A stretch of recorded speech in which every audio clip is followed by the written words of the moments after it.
Hey guys, good morning. आप लोग कैसे? आई होप आप लोग बहुत अच्छे होंगे, स्वस्थ होंगे, मस्त होंगे। तो आज जो हम जिस टॉपिक पे हम लोग बात करने वाले हैं वो है केवीएस और एनवीएस की वैकेंसी। क्योंकि आज एक न्यूज आई जहाँ पे ये लिखा हुआ है कि 14 नवंबर से लेके और 4 दिसंबर तक हमारी केवीएस और एनवीएस के फॉर्म फिल किए जाएंगे। तो ये बहुत सुनहरा मौका है। सच बताऊं तो हम एक एस्पिरेंट्स के लिए ये बहुत सारे मौके मिल रहे हैं जहाँ पे हमें इसका फ़ायदा उठाना चाहिए। अगर हमारे सब्जेक्ट से वैकेंसी आती है तो उसे हमें अच्छे से तैयार करना चाहिए। और मैं यही बोलूँगी कि मेरा ये मानना है कि आप जहाँ से भी स्टडी करिए, कोर्स लेके करिए, कोर्स परचेज करके आप स्टडी ज़रूर करिए। क्योंकि आपको अपने सब्जेक्ट का 100 क्वेश्चन आते हैं और 80 क्वेश्चन आते हैं।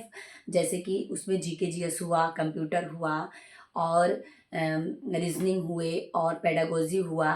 तो इस चीज़ों को आपको अच्छे से लेके चलना है।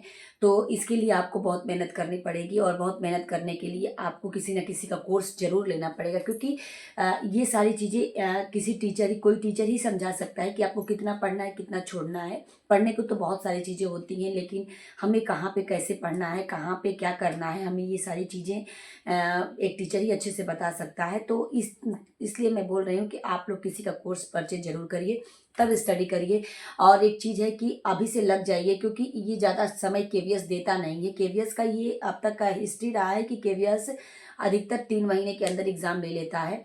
तो बस कोई ऐसी प्रॉब्लम ना आए जहाँ पे केवीएस को अपना डिसीजन चेंज करना पड़े। नहीं तो केवीएस 3 महीने में आप अपना एग्ज़ाम ले लेता है। तो इस तरीके से हमें तैयारी करनी है। अब देखिए सिलेबस क्या होता है, क्योंकि ये भी चीज़ें रही हैं कि इसका सिलेबस भी चेंज होते रहता है। तो अगर सिलेबस चेंज होता है तो हमें उस सिलेबस के अकॉर्डिंग तैयारी करनी पड़ेगी।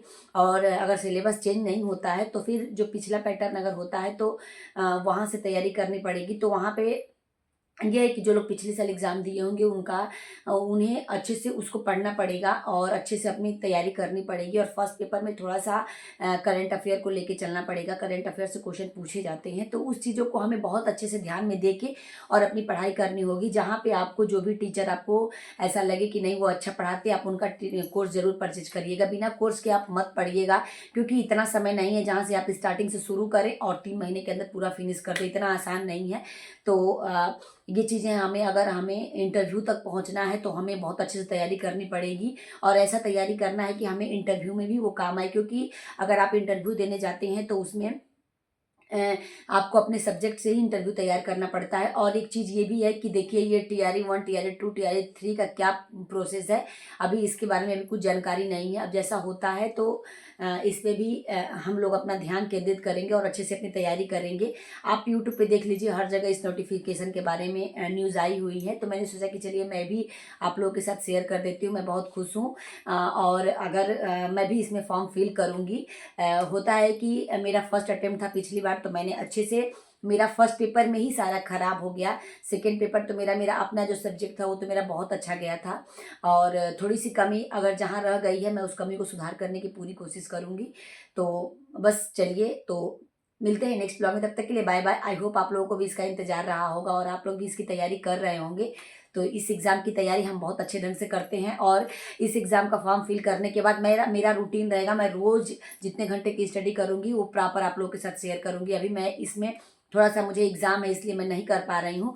बट इसमें मेरा रेगुलर मैं रूटीन आप लोगों के साथ शेयर करूँगी और अच्छे से जहाँ से मैं तैयारी करूँगी वो आप लोगों के साथ शेयर करूँगी। इसमें इंग्लिश पढ़ना है, आपको हिंदी पढ़ना है और रीजनिंग पढ़ना है, फिर उसके बाद करंट अफेयर पढ़ने हैं, कंप्यूटर पढ़ने हैं और पेडागोजी पढ़ना है। तो जो-जो चीज़ें आपको पढ़नी है वो चीज़ें मैं आप लोगों के साथ शेयर करूँगी। और मैं कोशिश करूँगी कि इसका जल्दी ही सिलेबस आए तो मैं सिलेबस भी आप लोगों के साथ शेयर करूँ।